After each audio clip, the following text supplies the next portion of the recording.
Good morning, everyone.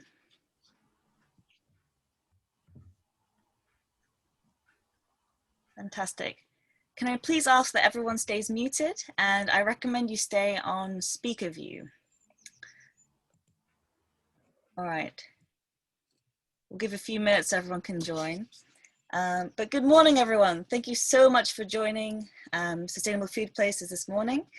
We're running a Race, Equity, Diversity and Inclusion program this morning with a focus on anti-racism in the food sector. So thank you so much for joining us. To start off, I thought it'd be nice if everyone introduced themselves. So if you go to the chat on the right-hand side of your page, and type your name and where you're coming from, that'd be great.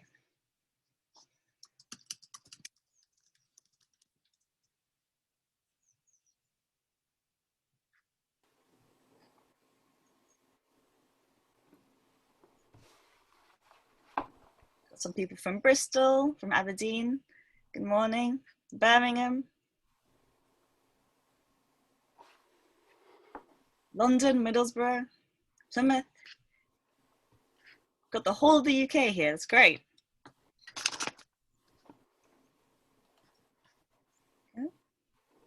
So I'll quickly go over the scheduling for today. So there'll be a quick introduction from myself, Elisa Graham-Brown from the Sustainable Food Places Programme, and my colleague Ben Messer from Food Matters, also part of the Sustainable Food Places Programme. And then we have the pleasure of having our two speakers, Councillor Asher Craig and Councillor Kemi Akinola, for a conversation around anti-racism in the food sector. What I'd like you all as the audience to keep in mind is there's a big chunk of time for Q&A at the end. So do keep in mind any questions, any sort of thoughts, keep those in mind, put them in the chat. There will be plenty of time for us to discuss. And I'll hand over to my colleague Ben for a bit of technical stuff around Zoom. Good morning, everybody. Thank you so much for joining. It's great to see so many people on the list of participants. As we're on speaker view, I can't see you all. But yes, we're doing this on Zoom. So in order for this format that we're using of a conversation, I'm suggesting everybody stay muted apart from the people who are involved in that conversation. And that will be Elisa, who's just introduced herself, alongside Councillor Asher Craig, Deputy Mayor of Bristol, and Councillor Kemi Akinola from Wandsworth and Lambeth SFP Coordinator there. So they will be having a conversation. Keep muted and keep on speaker view, and you will just see those three people in conversation. So our intention for this session is for it to be very action focused. And what that means is whilst you're listening to the conversation, think about two things. Think about what needs to happen in the SFP program, and think about what you're going to do as a result of what you're hearing and what you're thinking about. We will be asking you to share these thoughts later on at the end of the session using another bit of software called Mentimeter that we'll share and explain to you at the right time at the end of the session. So this marks the launch of Ready for Change. SFP's focus on race, equity, diversity and inclusion. It's looking at SFP, but it's looking at the UK food sector more widely and what we can all do to not only be not racist, but to be actively anti-racist. So this is the start of that process, and it will be ongoing with more sessions like this, and many of them will be more participatory, where we'll be running online workshops. One day, hopefully, we'll be able to host get-togethers as well, but fingers crossed on that one. I'm not going to say any more at this point. I'm going to hand back to Elisa, who's going to talk a little bit about where Ready for Change has come from. Over to you, Elisa. Thanks, Ben. So 2020, it's been quite a year. It hasn't been an easy year for any of us, all around the world in any respect. However, a sort of a prevalent narrative that I've been seeing is, oh, it's worse elsewhere. You know, the UK is dealing with the pandemic better than the US. The US has a race problem. I think it's important for us to recognize that the UK is not innocent, and that it's important for us to look inwardly, both as individuals, but also at our own organizations. And once we start doing that, you start seeing all the embedded frameworks, both colonial frameworks, frameworks that are very much connected with our racist past and present. So this is what we've been doing at SFP for the past few months. We've been asking ourselves some questions. You know, we're a network that is looking to transform the food system to be more sustainable, more equitable, more fair.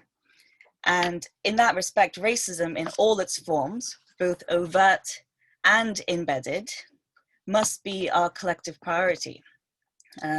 This is in the food sector and beyond. We've been asking ourselves some questions. You know, why are Black and non-Black POC disproportionately not represented in positions of power in the food sector? You know, as food farmers, food producers, in leaders of NGOs, charities. And then on the other side of that, you know, why are BAME communities at higher risk of certain illnesses related to access to healthy foods, for example? So these are some things that we're looking at. As Ben suggests, we're very much at the beginning of our journey, but we are determined to embed anti-racist, not just non-racist principles into SFP moving forward. And that's why we've started the Ready for Change program. It's a participatory process. So we are looking to listen to you, our network. We don't have the answers, but we do have the principles. So we're here today launching this program with open ears, open hearts, and we're very much keen to invite you in that intention. So as we start this conversation with our two amazing guest speakers, I invite you to set some goals, some intentions for yourselves. Listen to everything that Kemi and Asha have experienced and have sort of moved forward in their own organizations, and try to find ways to apply that to your own context. That's my challenge for you for this session. And with that being said, I'd like to introduce our two incredible speakers today. We have Deputy Mayor of Bristol, Asha Craig, who is Councillor Asha Craig, who is leading Going for Gold in Bristol. And we have the incredible SFP coordinator, Councillor Kemi Akinola for Lambeth and Wandsworth. So I'll invite you both to unmute. Lisa, can I just add something before Yes, we get into the conversation? of course, of course. There's just one thing. If you want to post your questions in chat whilst the conversation is going on, we can either read out those questions from chat to our speakers, or we can ask you to actually ask the question yourself. So if you do post a question at the end of it, if you're happy to appear on screen and ask the question yourself, just write yes at the end of your question, and then we'll know whether to ask you to unmute or not. So if you remember, just when you write your question, put yes at the end of it if you're happy to ask your question in person. Okay, back to you, Alisa. Thanks, Ben. Good shout. So I'll invite both Kemi and Asha to unmute yourself. Everyone else in the audience, I recommend you go up to the top right view button and click speaker view. All right, Kemi and Asha, thank you so much for being here today. I'd like to start off with an initial question. And maybe, Asha, you can start off. What do you think is the current problem? And why is anti-racist action necessary? Okay, thank you for inviting me to be part of this discussion. And what's the problem? The problem is Black people are not included. We're missing in action. And the data will show, you know, we've done a lot of work within our own local authority looking at the data and what the data is telling us. I haven't seen the data per se for the food movement, but in terms of the work that we're doing in Bristol, Black, Asian, minority ethnic individuals are very much, missing in action. And I think it is a huge problem, particularly in our city, where we pride ourselves on actually being a food city. Our cultural diversity of the food and even the people who live in the city. We speak 92 languages. We represent 187 countries of birth, over 45 different religions, but yet somehow, and it's not just the food sector alone, though I know today is about the food sector, but right across the whole city, you know, structural racism, racism is structural, it's endemic, it's systemic, and there's a lot of work that needs to be done to kind of dismantle it and rebuild. But I have to say that I suppose I'm lucky enough to be in those spaces and those places where I can help to make a difference. I'm not the expert on all things race. I have my own lived experience and obviously over 35 years of kind of working in this space. You know, I've always been a community activist, and I'm always someone I'm about, you know, kind of teaching, you know, people want to learn, and those who are eager to learn, I'm more than happy to kind of help them in this particular space. But Black Lives Matter obviously is the push that our city and indeed globally needed to wake up to the way in which our communities have been on the margins of the mainstream of the food movement. And now we need to not kind of, like, as I said, move from those margins to the mainstream. So there are some practical steps, and we'll talk about those, of what needs to be done. And I actually do welcome the shift that is being made today, and I congratulate you on this new move. But better late than never, I would say. Better late than never. I don't know. Sorry, do you mind? I'm going to jump in here now. Yeah, jump in. I don't know if I agree entirely that it's just about Black people not being included. Being a part of the sustainable food movement for about attended one, if we don't count this year, one SFP conference, and up until last year, because it's really glaringly obvious, up until last year I was probably the only Black or even Asian person in attendance at any of these events. And the other Black person, I didn't actually get to talk to her because she was surrounded by people. And the other person is someone that I brought myself. And we did talk about it, why is that? And then I think maybe for sustainable food, firstly, it's not taken very seriously by, or it hasn't been taken very seriously by government and the policymakers, yourself excluded, obviously, Councillor Asher, as a policymaker. But I'm talking about the people more in national government, where they haven't really taken food seriously, even with, you know, Brexit coming, and the amount of shouts that I was hearing from Sustain and about we need to look at the food system. Food is really important. We need to pay more attention to it. Very little attention has been brought. I mean, I'm sure we'll come back to that as well, but because there's so little attention, there's very little money in the sector. So it's not really a viable job or role for people to do, especially people that need to make money.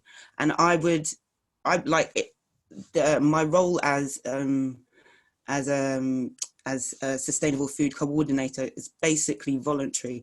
And if I wasn't supported by the other three, I guess councillor is the third job, but the other two jobs that I actually manage, running Be Enriched and Brixton People's Kitchen, there is no way, and if it didn't fit in so well with my paid work, there's no way that I would be able to do it as a job. It's basically a hobby, and it's something that I believe in, and that's why I work in that arena. So when you think about the people who mainly have that sort of time and sort of a disposable income to be able to do that, on the whole, they aren't people from like ethnic minorities really at all. They're people who are, let's say, older, mainly older, and in the UK mainly non-black, mainly white people who have a lot of money. So when we come to inclusion, it's not just about speaking to people, it's not just about involving the local I don't know, I'm just using an example from London, but like Ethiopian society, it's not just about that. It's not just about talking to people, but how do you involve them meaningfully? And also people need to be paid for their time. If there's something I would say about the Black Lives Movement and people saying, right, we need diversity training, is the amount of messages, because I'm on a million WhatsApp groups, but the amount of messages from people who have been complaining about being asked to share their expertise for free. I mean, that's out of order, and you wouldn't expect someone, and I can see, because I've met many of you who are here on the call before, and I'm, you know, I know that many of you probably are not just, you're not doing your jobs for free. I imagine most of you are being paid in some capacity to do your job. So how can you expect people to do this work for free? Yes. Can I just jump in there? So yeah, I do hear you, because I think one of the biggest stresses for me leading on going for gold is that how poorly paid actually people who are working in this area actually are. And I'm thinking of certain individuals who are part of the kind of Going for Gold initiative.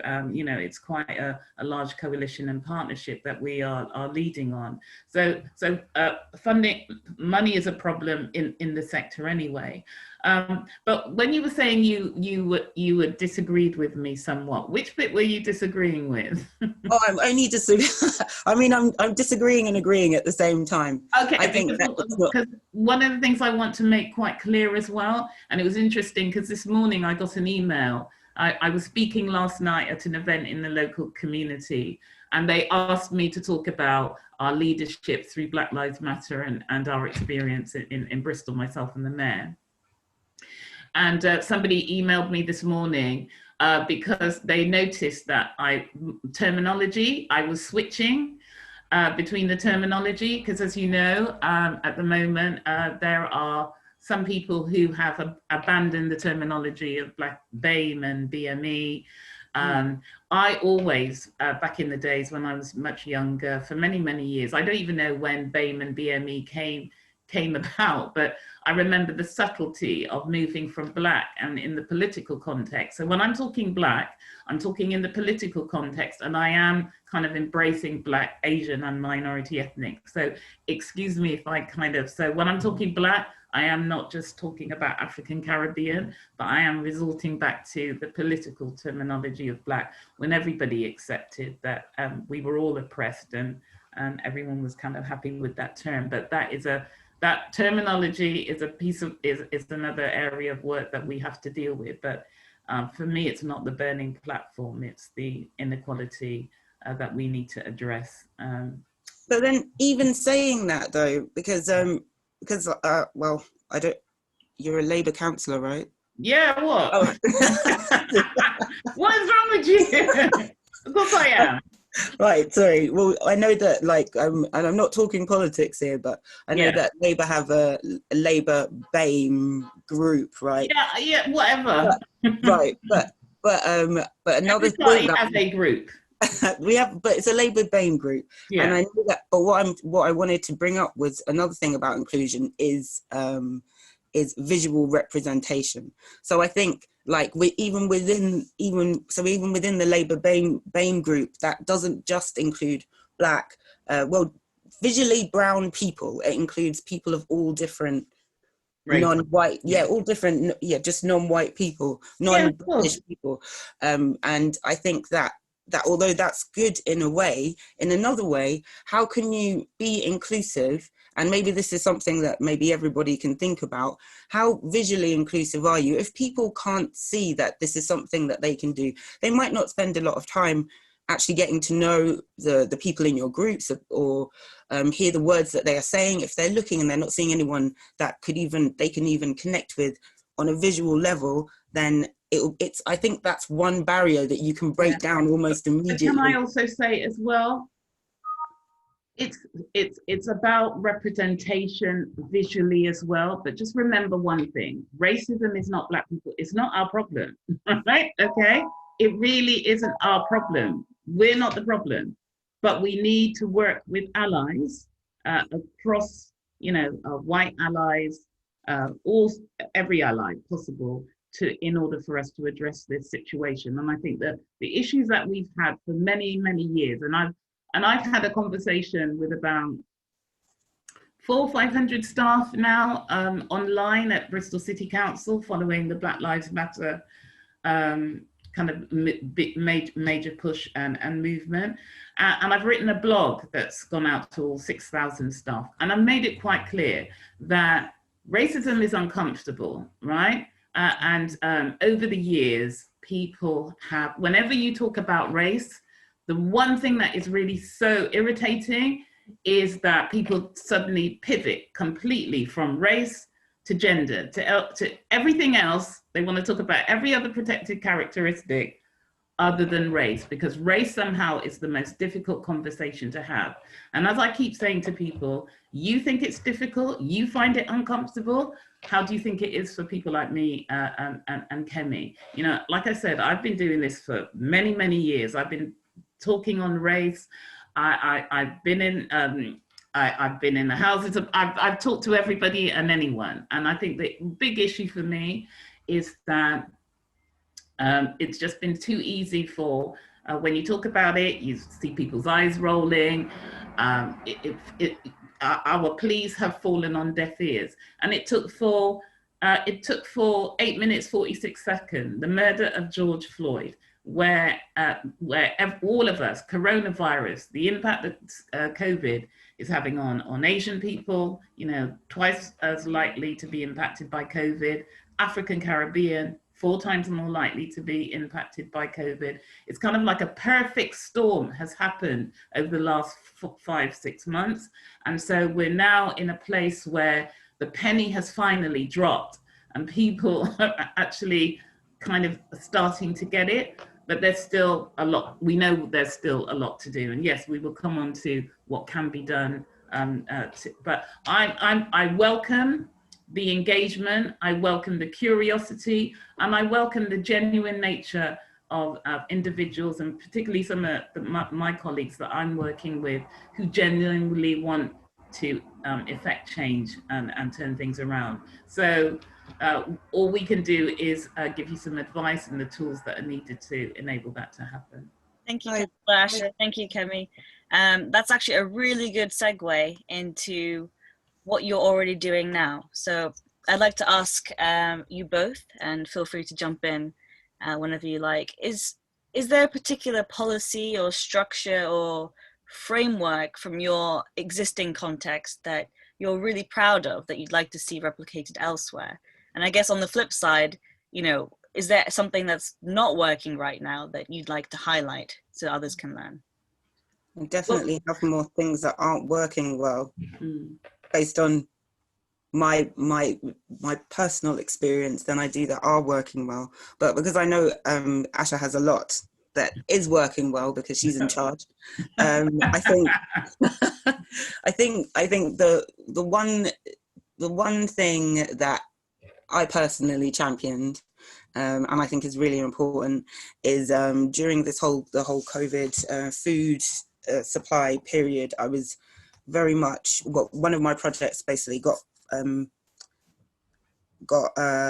contracted by Lambeth Council to deliver the food parcels, and I kept complaining that there was no yam in the food boxes, and the response was it's too expensive. So me and my team just kept going out and buying Gary and yam and plantain and dropping it off at the older folks who I know that's what they wanted to eat.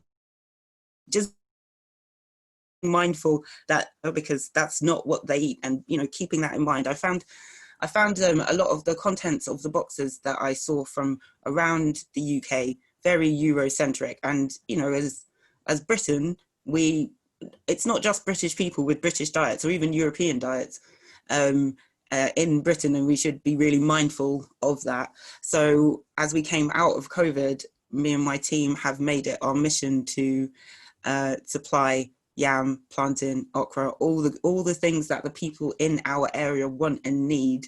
They buy it for like a couple of quid, but they get like 15 items, and it's something that I'm working on with, I don't even know if Dee or the other Kemi is online here, but we're working on a fair trade project with Nigeria and Ghana to bring all those foods at an actual British price, which is a lot of money, which is a fair price, over to the UK. And I think that works well, and that will be working really well for us. But just being I know we're saying like other things that work well.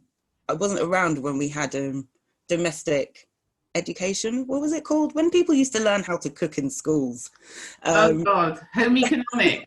I mean, I feel like that's something that needs to be brought back as well, because there's a lack of food education in schools, and this is where we really should be starting. If we're talking about the food industry and how we can make it anti-racist and fair, and how we can make hospitality look like a viable career choice, we need to start teaching education in school. I don't mean Jamie Oliver and his jerk rice, because that was an embarrassment. I mean like actual food education, learning about where our food comes from. I keep saying that people will only realize what's happening when there's no avocados anymore, and then people will realize avocados aren't grown in the UK and they are imported. But in the meantime, you know, I'll say it again, we're going to lose our yam, and I love a good yam.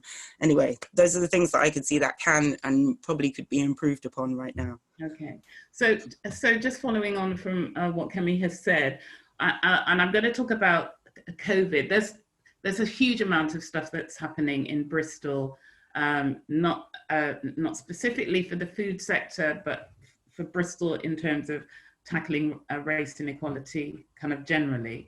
And at some stage, I will put some links. I should have sent them through, but I will put some links in, because I'm actually really quite proud of the fact that back in June, I bought a paper. And I'm talking about racism, and then I'll just touch on the food sector and what we did during COVID as well to address race inequality.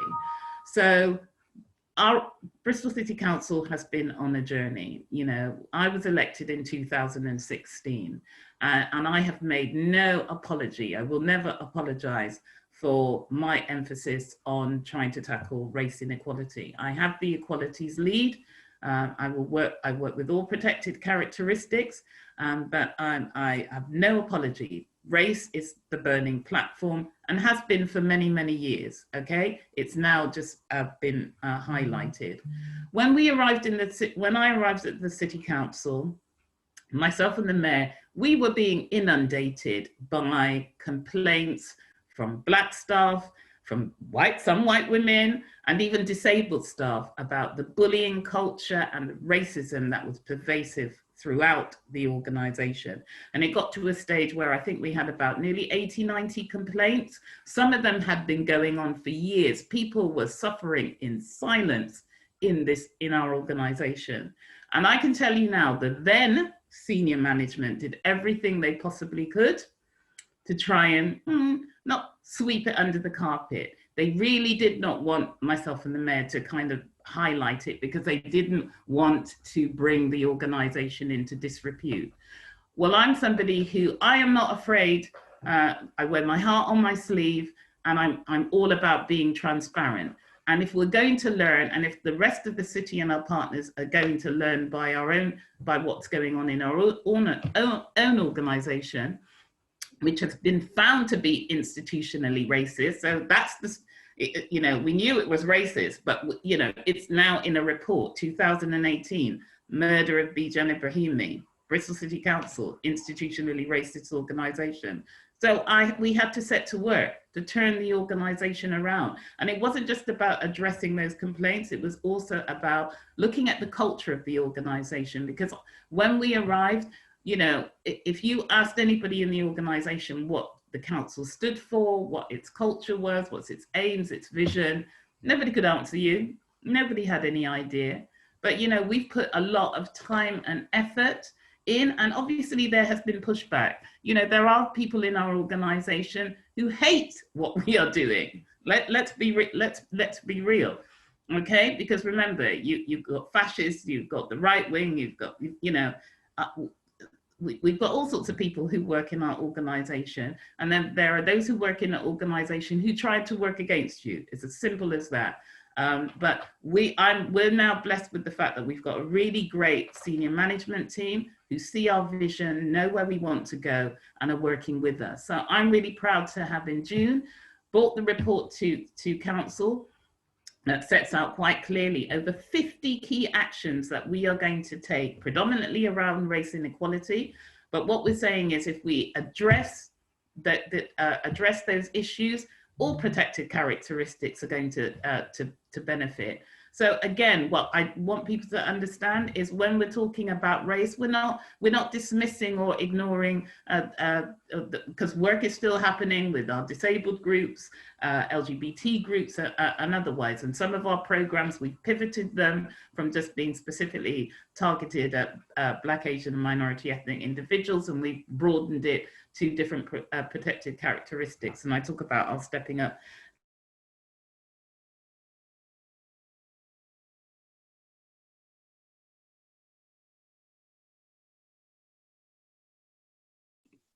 Has something happened to Asha? I think, Asha, you've frozen a little bit.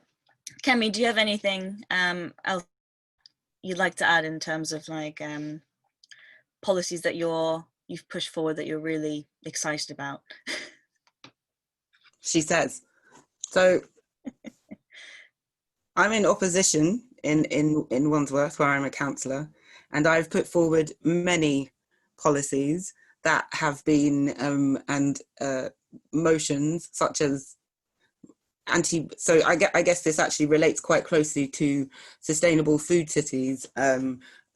We tried to push forward the anti-poverty food plan, to write an anti-poverty food action plan. The amount of pushback I had for doing that in October was incredible. We tried to increase the amount of organisations, or just improve the amount of organisations that and visibility of Healthy Start vouchers. The amount of pushback I had for that was it's absolutely unbelievable. And these are all really simple and very easy things to do, but basically Wandsworth Council on the other side would just said they wouldn't do anything because they're doing everything that they already can, which is totally unbelievable. I think at that time Maddie had told me that there was something like a 46% uptake of Healthy Start vouchers in Wandsworth, which is pretty poor.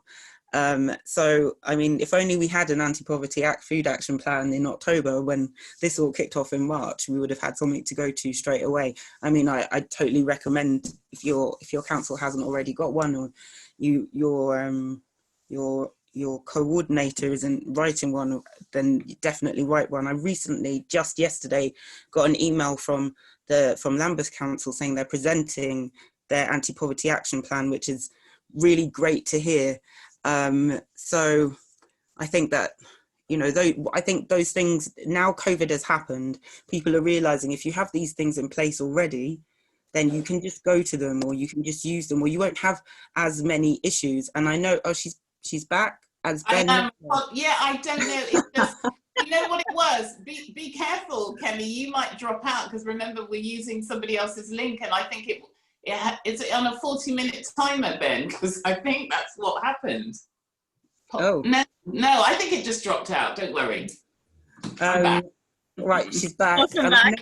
I'm about to say that I know because I've been on other calls with other organisations in Bristol, that you already had a network of people who were ready to go. So that's a segue back to you, by the way. So what I was going to talk about was COVID-19 and what was happening. So obviously what was absolutely amazing in Bristol, and I suppose around the whole country, was the way in which mutual aid groups just popped up like overnight, local neighborhood streets, etc. But what was really interesting with, particularly with the food sector, I got contacted by Black Southwest Network, who is our infrastructure organisation for BME groups in the city. And they said to me, but Asha, all this food that's being distributed, other than those that had been taken, so we had like Muslims for Bristol, humanitarian aid, we had specific kind of Black-led, Asian-led, Muslim, who were using their own networks, particularly in the Asian communities. They were reaching out to all of the Asian shopkeepers, and they were just making all that stuff available so that we could have, our communities could have culturally appropriate food boxes. You were talking about your yam and banana and everything like that. Well, that was what was missing, because I got, my partner was shielded, and the first box that he got, right, he didn't eat anything out of the box because he said, I don't eat this food. And I wasn't here because he was shielded away from me, and I came back and the box was still full. And I'm like, why didn't you use it? He said, well, look on the box. And I was just like, okay, all right, I get you. And you're right, lots of pasta, lots of stuff that he doesn't usually eat, but he's very healthy because he is vegan, okay? And obviously we've done a lot of food growing. He's taken over the whole of the back garden and done lots of kind of growing. But what we did was, BSWN then had a conversation with colleagues in the food network, and just said, listen, we need to stand up a new hub right in the heart of St. Paul's. We brought together 6 key BME organisations, Somali-led organisations, the Bristol Black Carers, the Malcolm X Centre, 6 key Black organisations, and collectively they ran the food hub from Malcolm X Centre and made sure that they were putting together culturally appropriate food packages to send out. The other thing that I would say as well is that what we've been really good at here in Bristol is we've decided now to take advantage of the kind of new relationships that we are forging with the food sector and events and festival sector. So we've been having regular webinars and meetings and events that I have been chairing. And one event, again, still finding that our communities are missing in action. So again, just reaching out to certain Black and Asian businesses and trying to get them kind of engaged and involved.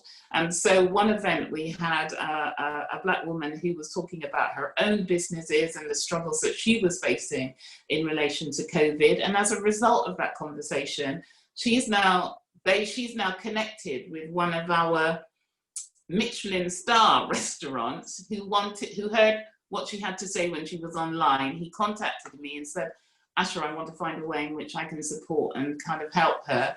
And so it is about making those connections. And I don't know why people have been afraid to make those connections, because as I said, we are a truly diverse city. You can just walk down Stapleton Road and you see the array of food, or anywhere actually, all over the city. So it's about what we need to be doing to actually ensure that our networks are strengthened by the diversity of the food sector and the businesses that we have in the city. Well, that's great. That's really good to hear, Asha. And I was wondering if you could sort of elaborate a bit about your allotment plan. Yeah, we chatted about it the other day. Yes, we did. Okay, so, and I had a conversation yesterday because I had my one-to-one with the head of parks yesterday, and I said, what's going on with the allotment strategy? We are So yes, we've made some tiny little changes, and more so to the contracting. But yes, we are going to start the journey. So I've actually asked him, they're coming to me next week in a briefing to give me a timeline of when we expect the allotment strategy, the process to start and finish. But yeah, it's going to be overhauled completely. I've already made, because obviously we're proud to be a city of sanctuary, and we recognize that we have a number of migrant and refugee communities in our city who have no recourse to public funds. But guess what? They know how to, work the land. Many of them know how to work the land, and if we can provide space or allotments or food growing places, spaces, to enable them to actually grow their own food, then that's something that we're up for. But also we know that there are a lot of, even my partner has complained about the racist nature of the allotments, the people who run the allotments, because him and his friends, and he's a Rasta man, and he has tried on more than one occasion to try and get himself an allotment, and he's been, what's it? Oh, well, I won't even say what he's been told, but anyway, right? Basically, whoever the gatekeepers are for the allotments, the gatekeeping days need to be over, okay? So we have to completely overhaul the allotment strategy. It needs to be fairer in terms of how they are allocated, because there are a lot of people who are just holding on to those spaces and they're not doing anything. They're not growing any food or what have you. In fact, we're just about to, we just evicted an allotment owner for racist behavior, and the man is trying to say, I'm not going anywhere, he's not going to do anything. We're going to have to take, go and take action.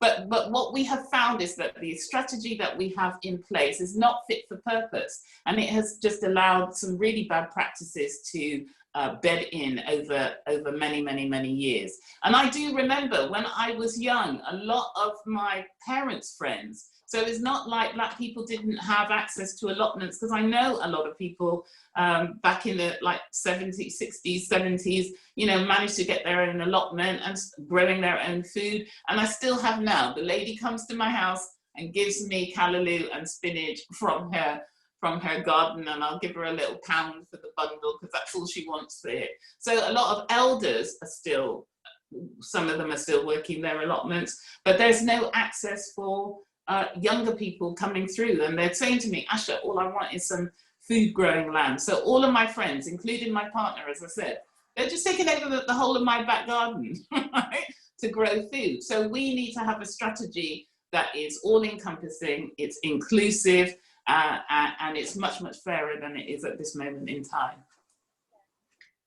Oh, and the other thing that I should say, forgot to say, I'm also keen to commandeer some of our park spaces as well, and identify spaces in some of our parks as, for potential food growing. I've had a number of local residents who've come to me and said, oh, Asha, in our local park, can we just have a little space here and kind of do a little food growing project?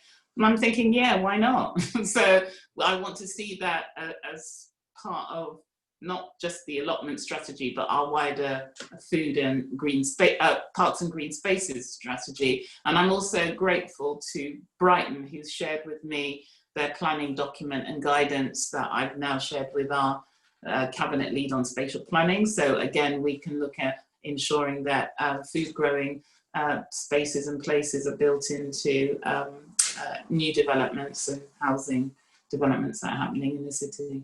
No, that's fantastic. I only ask because I think a lot of our members would be quite keen to learn about the allotment strategy that you're spearheading in Bristol.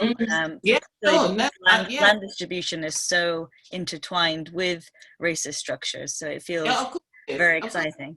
And we see it play out even at micro level, even in the allotments. If you see who controls it, who manages it, because a lot of the allotments are controlled by local people, and they are usually old, white, and not very tolerant. Unfortunately, yeah. Thank you so much for sharing. Do you have anything to add, Kemi, on that? Yeah, yes, I do. I was making notes as we went along, and I think what from something that works well. Is this your next question? I'm answering it now anyway. Yeah. Something that works well, and I think Asha has evidenced, and something that works well in Lambeth as well, is having a champion for food within whatever political system you have going on. Because as she's evidenced, food just like is in everything, planning, education, everything. So you need to have that person on the council that is not just a mouthpiece, but actually someone that understands what they're talking about, so that they can answer difficult questions and also believes in the cause. So I think that's super important. Another thing I wanted to say, it's always been very difficult, and probably why I haven't done it, to bring up race and in the food arena, because there's just one person, and as much as allies are great, I also don't want someone speaking on behalf of myself. I also can't speak on behalf of all Black people everywhere. I'm not the queen of the Black people. So I think that I think what was really good about what you said is you brought together 6 different organizations. Yeah. So there was it's almost like safety in numbers, and people feel empowered and able to put their ideas forward and to work together collaboratively with whatever structural systems already exist. So one person isn't enough. It definitely has to be a group effort, and also the fact that people not only need to feel listened to, but there needs to be evidence that what they said is going to be acted upon. I know you can say that for a lot of things, but often because Black people have been so marginalized, all the time, you'll do that one time and you won't listen and act upon. You meet them one time, you won't listen and act upon what they said, and then that's it. Your any good favor that you've built with people, they will just withdraw because you didn't do anything and nothing happened and there was no feedback.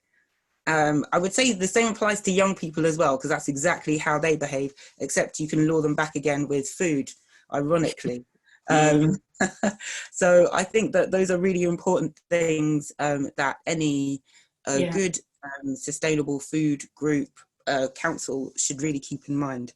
Can I also just add as well, yes, you need to have a politician, because I was actually quite surprised when you guys held a conference in Wales, and everybody kept coming up to me and saying, oh, what, you're driving. I assumed, right, wrongly, that there were food champions across every single council, but clearly we ourselves and maybe Brighton and others are just in a very small club of our own. But one of the things you have to remember as well is politicians come and politicians go. So yes, Bristol is lucky that they have someone like me who's driving this agenda. But one of the things that we've also just done is we've made our chief exec a champion and an ambassador for Going for Gold, because he's the one linchpin. He's the constant, So if we have an election and God forbid I don't get re-elected, then the constant is there. That work will still continue. And that's one of the things that's really important to us, that everything that we do as an administration, it's not, we don't want others to then come in and just completely trash the good work that we are doing. And that's why we've got the one city plan and the one city approach. We talk about city governance, not just not council governance, city governance, because Bristol City Council is just one sliver of the power dynamics and the power structures and the funding and the money. If you pull one lever, you need to pull all the others. If you're going to address the whole issue around, we're not the only ones who own land in the city. The universities own a shed load of land. Police owns shed load of, they're out in the countryside. They have a huge plot. Actually, that reminds me, I need to have a conversation with the chief constable because I might take some of his land.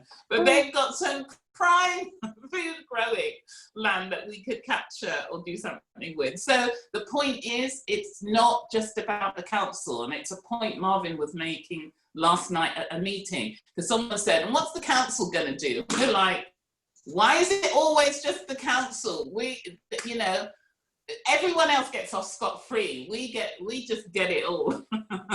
But yeah, we need champions, and those champions need to be at the top level of the organisation. And I have to say that our chief exec jumped at the opportunity. But also, let's have some food champions in our communities. We've got a wonderful project in Bristol called 91 Ways.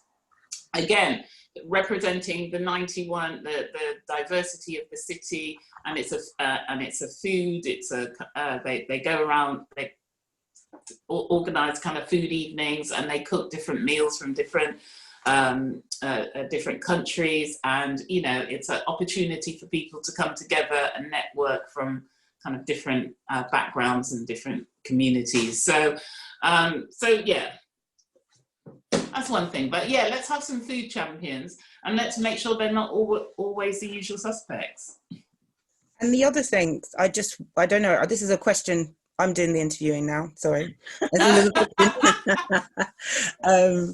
question for you, or maybe for you to comment on as well, I found that during COVID, it came to light that the people, I blindly made the assumption that everybody is aware of everything that I'm aware of in terms of food, and I found myself educating a lot of the chief exec for one, some of the heads of adult and social care about issues with food poverty, also issues with the types of food and the racial sort of when I say racial issues, I mean that the food initially wasn't going out to people with no recourse to public funds, which I think is a racist policy myself. So it wasn't going out to people. Like, I found myself educating a lot of these policymakers on things that I thought that they should just know. I don't know if you had that experience or how you overcame it at all. No, because again, it's about our leadership. I suppose it's about the leadership and what we stand for. We're a city of sanctuary. We don't play lip service when we talk about race and discrimination and inequality. You know, when we walk our talk. So yes, we've had to educate some, but you know, Bristol has been at the forefront of the kind of food movement for many years, and obviously 2015 when we became the European Green Capital, it kind of just reinforced our role there. But even then, Black people were conspicuous by our absence during that 2015 year. And I think a few crumbs of the funding that came through might have been thrown at the sector, but that is what it was, a few crumbs. And so there was an opportunity, I think, back in 2015 to potentially really kind of support Black communities and our input into the whole environmental and green and food movement, and it was a chance that was completely missed. So then, how do you go about educating the people with the power without and convincing them that they don't know stuff and they need to learn from you? Do you know something? Listen, we've had to take people on a journey. In 2016, when we arrived, you couldn't even talk about race. Was like a dirty word. No one ever uttered race. Like I said to you before, if you start to talk about race, many of my even colleagues, my councillors, well, what about women? What about this? And I'm just like, I'm not talking about that. I'm talking about race. But because they don't understand or didn't want to understand, you know, you just get, you know. So I'm lucky that I'm in a position that I am. We happen to have a mayor who happens to be Black also, and he comes from a particular perspective. And we made it quite clear, tackling inequality, discrimination is going to be the golden thread that weaves its way through everything that we do in the organisation. You can't avoid us when we walk in a room, okay? And I am going to have that conversation. And as I said, it's going to make people uncomfortable, You push through the discomfort. It's no worse than the discomfort that we and our ancestors have felt for 400 years and are still feeling now. See what's going on in America, even now what's going on in the UK, you know? It may not be as heightened as it is in the United States, but it's just as bad, you know, on every single marker you can think of. Black people are at the bottom of that list. Food, education, employment, housing, the list goes on and on. So the food sector is, and the food sector is huge. I remember sitting in a meeting with the chief exec of Tesco about 7-8 months ago, and they held a round table. And I was the only Black person in the room. I think there was someone, of course I was. It was hosted at The Guardian, okay? And I kept thinking, why am I here? But the conversation was really, really good. I had Chief Exec of Corn. I had all these really important people there. Because sometimes I forget who I am, but I suppose I'm just as important. But anyway, I'm sitting at the table and I'm hearing them talking about, you know, how can they ensure you know, the sustainable food systems, what are they going to do to actually address issues around air quality and climate emergency? And they were all talking, and then I was listening, and then I stopped them and I just said, can I just make a point? And the guy, the chief executive of Tesco's, is sitting next to me. And I just said to them, you're all talking from a Eurocentric perspective.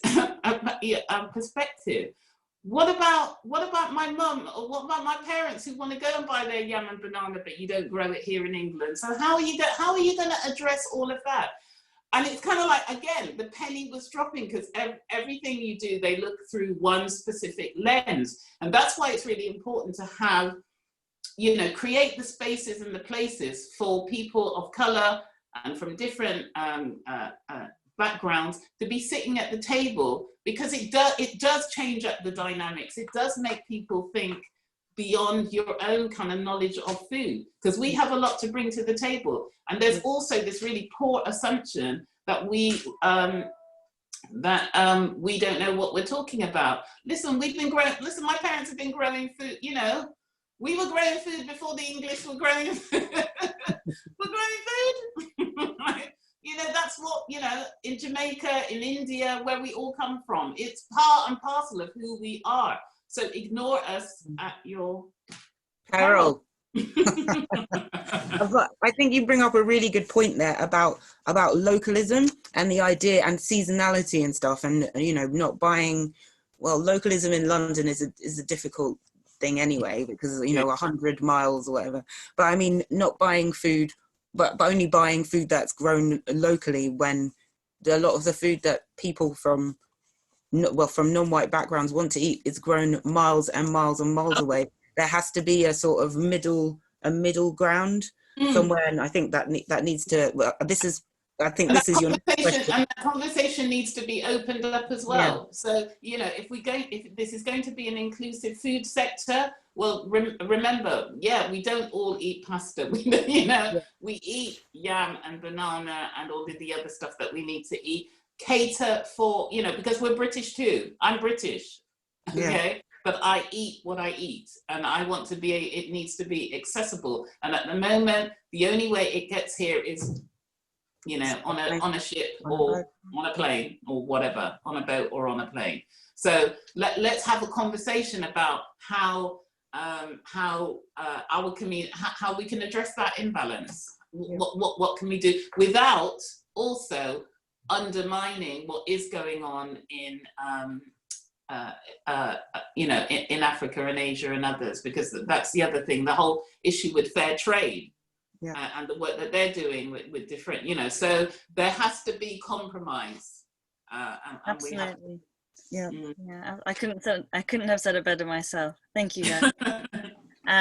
We're nearing the Q&A section, so I want to thank you guys for an incredible conversation for the past 45 minutes. Sorry, we may have pieced slightly, but hey. Some incredible insights, and we have a lot of questions, which is great. Okay. So I'm going to pass down to my colleague Alex, and she will read aloud some of the questions that have been coming through the chat. I might actually take this one on. Alex and I have been looking at chat and just seeing what's coming through. And some people have said that they're very happy to ask the questions themselves. So I'm going to try and take them in order. And Alex, jump in if you think I'm missing anything. But the first question that came in, and also almost the last question that came in from Navaratnam Parthiban, who made some comments about people of colour and inclusion in farming and agriculture. I wondered if you wanted to ask that question yourself by unmuting yourself, Navaratnam. Hi. Yes. Well, I wanted to thank you for saying that.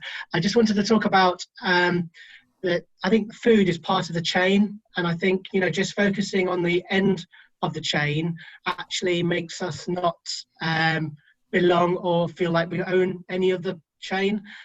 So, you know, I'm more involved with the agriculture side and farming side. So I'm a farm vet and I work with farmers, but I sometimes feel, are we isolating different aspects of the food chain, and is it all part of the same problem, you know?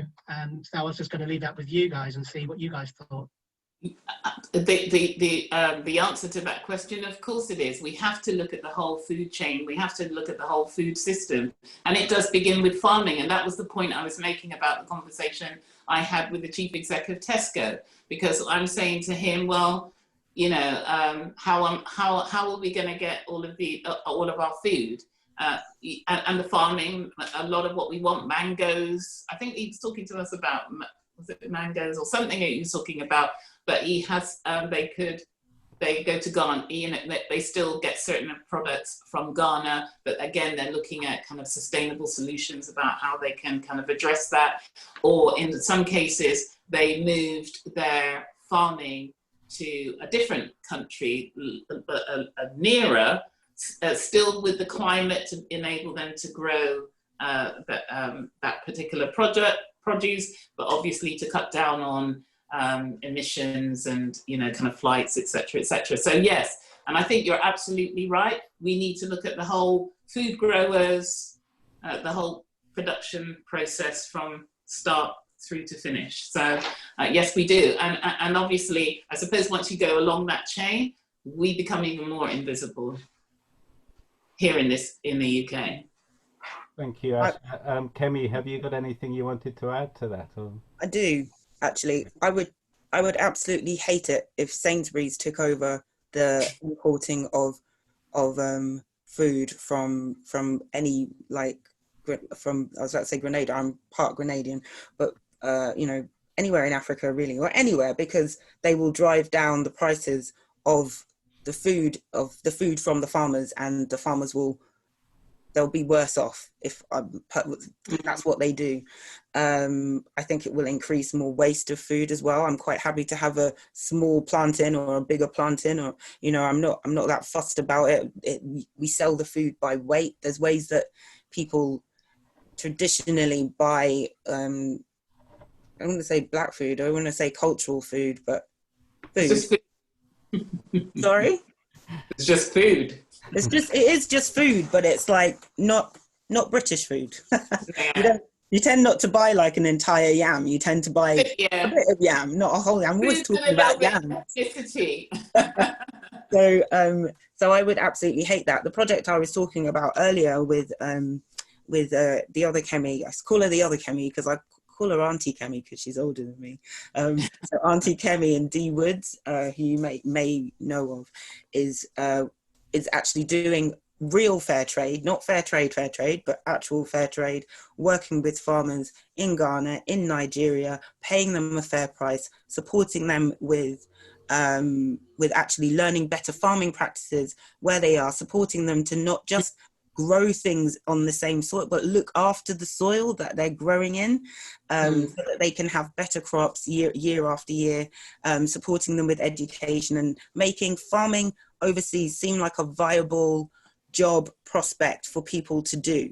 So in that, I mean, I know that, well, we're a small organization working with other small, it has legs to grow, but we never want to be Sainsbury's, and we definitely never want to be Aldi's or Lidl's, because that is just bad for everybody. Okay. Thank you. You said it. I just wanted to also identify the fact that Navaratnam also talked about a survey which sounded very interesting about it's entitled Equity in an Inner City Farm at Werburgh City Farm in Bristol. Keep your eye on chat, people, and use some of those links. We haven't got a huge amount of time to go into things, but do you just want to say anything very briefly about that, Navaratnam? Sure. So I'm a trustee of this inner city farm in Bristol, and the big thing that we noticed is all the service users and all the people that volunteer there are all white, basically. Yet we've got a big Somali community, a big Pakistani community, and we've got St Paul's just down the road. So and I'm one of the very few ethnic minorities on that farm. So what we wanted to understand was, why aren't people coming onto the farm and using the farm? So Esme, one of the business managers there, she created a survey which was sponsored by the co-op. And what we looked at those communities and found out why they're not using it and what the barriers are. And what it's fine. We found all sorts of things like, A, they didn't know they didn't know it existed. B, some of the language that was used was very, was a barrier. Doing different languages, using different languages might have been a good thing. And also the visual representation that you talked about earlier, it wasn't there either. So I think some of the things that me and you probably know, I think it needed to be put on paper and actually found out. So this is going to be published soon, and I think it's quite a good example, because I think linking people with farming, especially ethnic minorities, I think inner city farms are really key. So hopefully those results will come out and it'll create more discussion. Definitely. Brilliant. Thank you so much, Navaratnam. That's brilliant. No worries. It's great that people can hear about that. I'm just going to jump forward in the chronology of questions to a question that came in towards the end, which I think was quite important. I'm going to ask Vera Zakharov if you're able to unmute and just keep it as brief as possible so we can hear from both Kemi and Asher on this. But what was your question, Vera? Hi, sorry. Thanks so much, guys. Yeah, my question was about, I'm just trying to think funding and resourcing. And as both of you aptly mentioned at the beginning, is that particularly the charitable food sector is woefully underfunded. So it is exclusionary by its design in a way. So I'm just wondering if there's, I guess, to keep it short, is there value for, us as people who put in grant funding bids to actually think about how we can bring food work to support social justice and anti-racism work? So in this kind of like theme of, should we bring food work as a contribution to these other movements? In addition to perhaps trying to bring these other movements into our food work. Does that make sense, in short? I think my question phrased it better. But I'm thinking about putting in grant funding bids that, that actually deliver on our aims of healthy and sustainable food while also supporting. I'm going to stop it there because my toddler's not happy. Let's put that one to you, Asher, if that's all right. No, yeah, I would say absolutely. We've just... I think there was a joint bid that I think Bristol Green Capital Partnership, along with a number of grassroots organisations, including a refugee organisation, have just won a bid to deliver a sustainable food project, and everything just needs to be designed. So yes, I would say, but please, it can't just be a tick box exercise. Absolutely. I've kind of got a list of things that need to be done. I don't want you, because organisations you've been doing it for years. I'm going to get some funding to do a piece of work so that we can engage with the Black voluntary sector, and let's employ a Black worker. But then it's short term, they're not part of the core. It's a project that comes along. So you've got to find a way in which, if you're going to really do this work, you really have to embed it within the organisation. Maybe grant funding will enable you to do that initially, but just think about the end game. Because if you truly want to be an anti-racist organisation, there's a lot more that you need to do than just kind of like putting in a funding bid and looking at ways.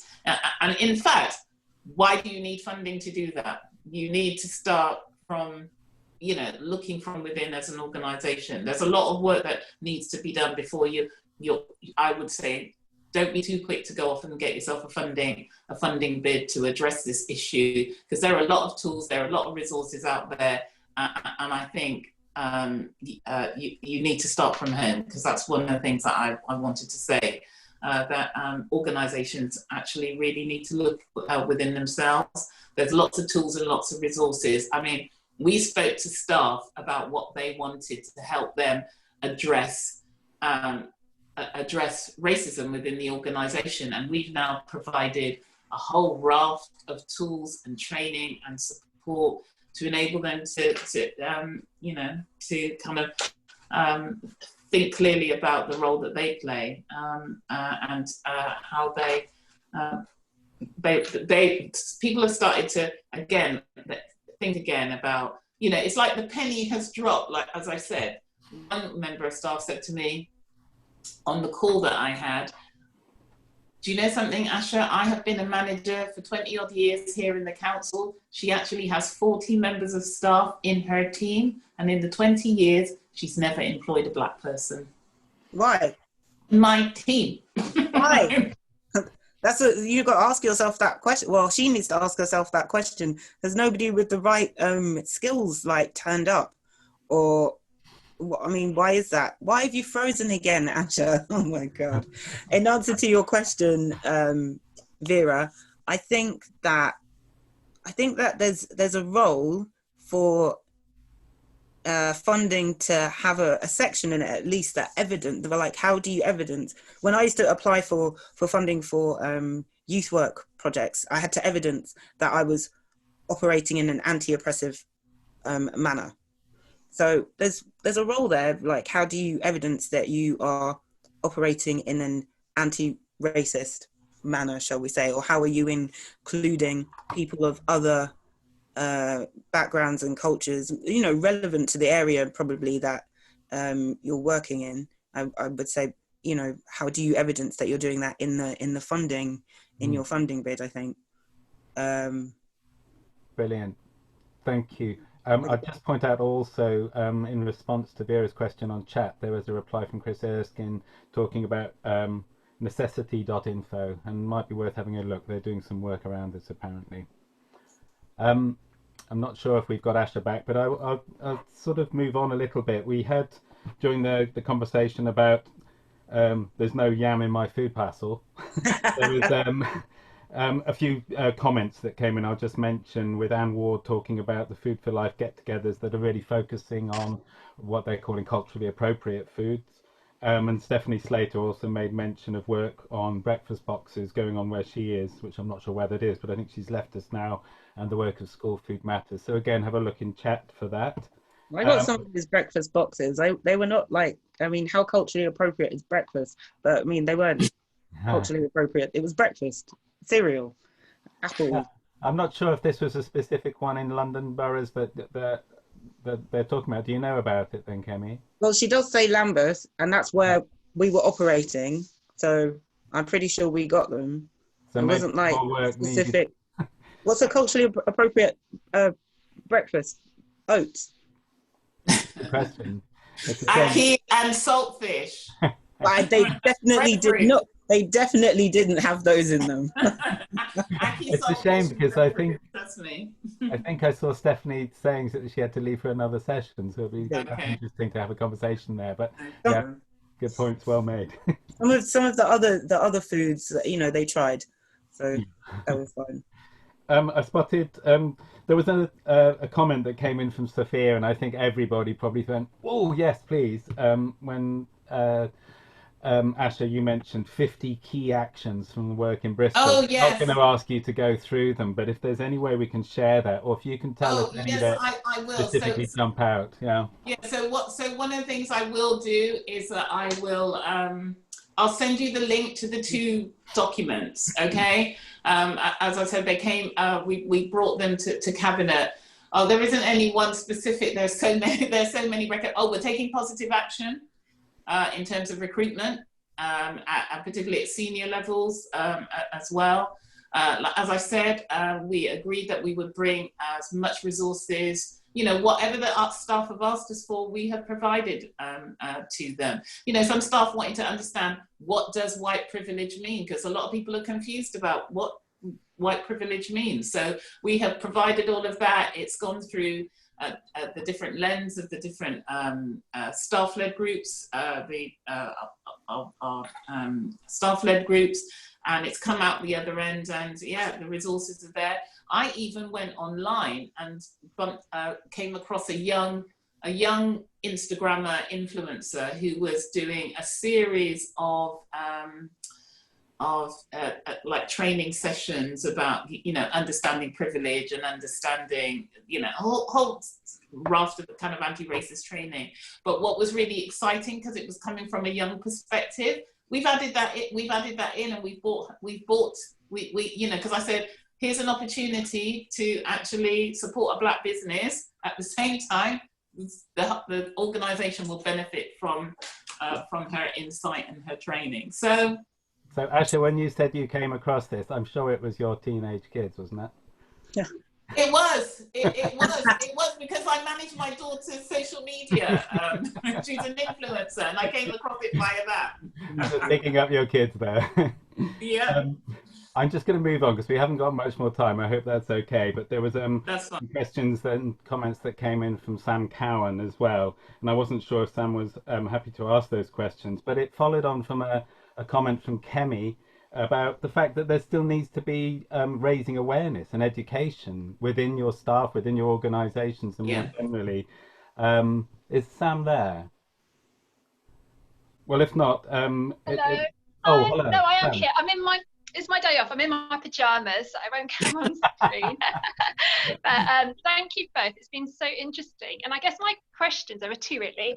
It's about sort of, for me, what is the unknown? And it comes with sort of curiosity and then wanting to know what to do.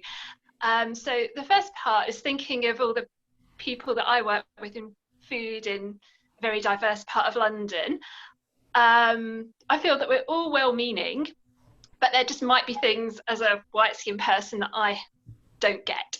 So I guess that was a question. What do you feel sometimes people just don't get and you'd really like them to get? That was part one. Part two, because I work with food insecurity, just wondered as well, when it comes to race, what can be barriers that might stop a Black person feeling comfortable about getting help or using services? We already know about food needing to be more culturally appropriate, but again, I feel there's probably a lot more to it than that I just don't know about. So looking forward to getting filled in. Yeah, I guess just with the allotment, I would have had no idea. So it's just little things like that just really help to put us in a position where we can maybe do some things that are helpful. What I'm going to suggest here is we're running really short on time. If there are any real bullet points from either you, Kemi, or you, Asha, just we've just got a couple of minutes before we move on, if that's okay. Okay, I'll be very brief. In answer to your first question, that's much too big for right now. That's a really big question. You just need to spend some time with your Black colleagues and ask them.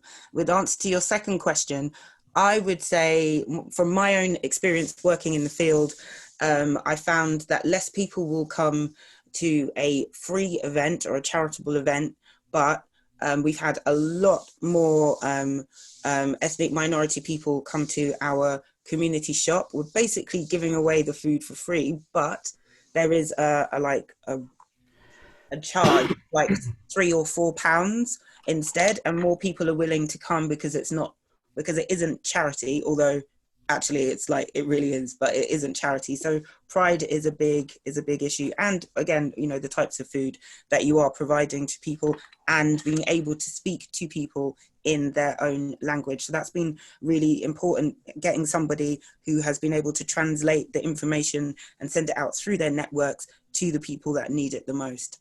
There's my bullet points. Brilliant, thanks, Kemi. Anything from you, Asha, just to... No, I would absolutely agree with that. That yeah, your first question is too big a question, but believe our experiences. When people are telling you how they're feeling, you know, treat us no differently. If a woman came to you and shared with you her experiences of how she was feeling about being excluded, etc., you know, the organizations would quickly kind of take steps. It just seems so, organizations have found it so easier to deal with those things that are easy, okay? And as I said, gender, disability, LGBT, trans. But when it comes to Black, because you don't understand and can share those experiences, it feels like, you know, people just don't, well, it felt like that. People just don't care. But believe our experiences, because I can tell you now, as I keep saying to people, even up to yesterday, myself and Marvin have received nearly 5,000 racist, hate emails, letters, threats, abuse, all sorts, and it's still going. It's still going. And there's like a concerted effort, yeah. So June the 7th, lit a match, and do you know something? But we're still, and so you need to understand, you've got it easy. We're still having to run a city and still have to deal with all of that shit that comes in our direction. Racism is real. It's real. It's dangerous, as we have seen. And as I said, we need all hands to the deck. But read, you know, get some resources. I understand in our library, the top 5 books over the month after the Colston statute, the top 5 books that were taken out of the library online were all to do with racism and slavery. You know, so people are eating up the knowledge. So read and learn. Yeah. Brilliant. Thank you, Asha. Before Actually, we move about on... food. Sorry, about food. I would also say, in terms of reading, learning about the history of Britain's colonial history and the importing of food, and how they got the food and how we are where we are right now. I think that really will open minds. FutureLearn do a really amazing course and it's free, and they do a really amazing course that I was learning stuff as well. And yeah, that's a worthwhile thing to do. Thank you. Thanks for doing that so briefly. A couple of other things just to pick out before we move on. Natasha Soares has talked about her Indian dad back in the 70s campaigning for allotment sites in Manchester, I think. Just, you know, this isn't new. It's been going on for a while, but that was a great story, a great personal story there as well. And a question from my colleague Sarah Davies, which we won't answer now, but I'll just raise it. How can SFP help make Black stories of food growing more visible? How can we better use our national platform to support policy of Black-led organisations? So you know what I'm going to say in answer to that? I'm going to lend you. We highlighted and launched an amazing video yesterday. I chaired a food meeting with food businesses, and as part of Going for Gold, we actually did an amazing video of an Ethiopian restaurant, a young woman and her father, and you know, the food, the circular economy, and how they put it to good use in terms of products. So visibility, you know, do you know how many times I've had to send stuff back, even in the city council, where they've done strategy documents and they've sent me the draft, and I've said, where's the diversity? What? How many times have we got to tell you? Just, you know, we need people who look like the city, with even in our information that we provide. So yeah, be mindful and you know, embrace all of the diversity within the food sector. Brilliant. I would also say that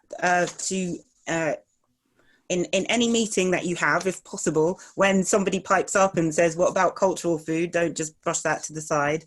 I will, you know, be writing to Henry Dimbleby and the thing that he's doing, and trying to remind people not to forget about cultural food, and and so forth.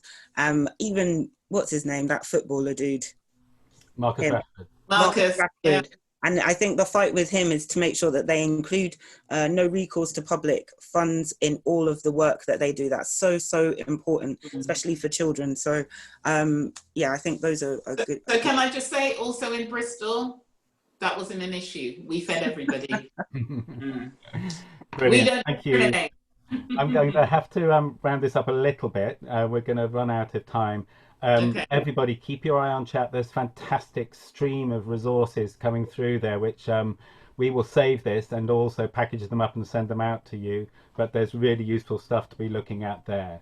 I'm not going to try and sum up what has happened here just now. I'm going to ask Kemi and Asha if they had any final points they want to raise before we go on. Something that's jumped out at you, either from what's been said or what's been going on in this conversation. You know, a summing up thought from you, Kemi, and then from you, Asha, if that's okay. So is there something to sum up? I mean, I've been talking quite a lot, to be honest. I've got some notes here. I've got some notes here of things that I need to do.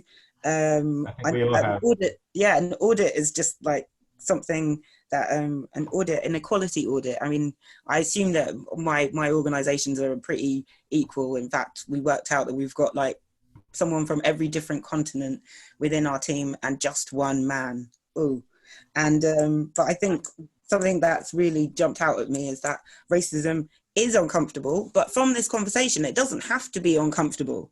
And we need to, or somebody else, because I don't want to do it, needs to host more of these types of conversations to ease the uncomfortability of it and enable us to talk so much easier and better about race. And that should do something, hopefully, to bring some level of equality in the food system and in other work that we all do as well.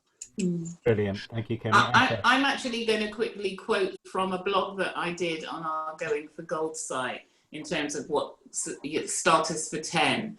And so one was prioritise candid and honest conversations about racism in the food sector. As Kemi said, it's uncomfortable, but you need to push through the discomfort. Publicly acknowledge racism within the sector and how it manifests itself within the movement. Commit to anti-racism and tackling institutional discrimination across the food sector, and commit to educating your staff and becoming a much more diverse employer. And my last quote was, "The new normal must have diversity and inclusion at its core, and this must also embrace class." Bristol prides itself on its many plaudits for its offering of a truly diverse and multicultural food offering, but for many, the food sector movement is considered too elitist and too white, and this has to change. So that's all I'm going to say. Amazing. Thank you both so much. I'm going to hand back quickly to Elisa to wrap things up there before asking you all to do something before we leave in the next 2 minutes. Thanks, Ben, and thank you so much, Councillor Asha, Councillor Kemi. Incredible conversations, as always. I wish we had more time, but I feel like we got a little bit deeper than the surface, which is good. And I hope everyone in attendance was able to take at least something from your plethora of experience and your thoughts to apply to their own partnership. Ben? Would you like to take Okay, over? I'm going to ask Alex to share the Mentimeter link. I'm going to just share a screen with you. This is where I ask you to think about what was being discussed at the beginning, about you thinking about what SFP and the program and this process can do next, and what you can do next, what you are going to do, so that when we come back next time and say, did you do what you said you were going to do, we're not going to hold you individually to do that. We're going to ask you to do that for yourself. But this is an opportunity for you to go to Mentimeter. Can I just check that the screen has shared and that the information is there? Not the right information. You've got the first slide on there. You might need to switch slides. Let me just see if I can change it. It's buffering. There you go. So that's the right information. The two questions there, SFP's Ready for Change program, what do you think needs to happen next? And then also Ready for Change, what will you do now?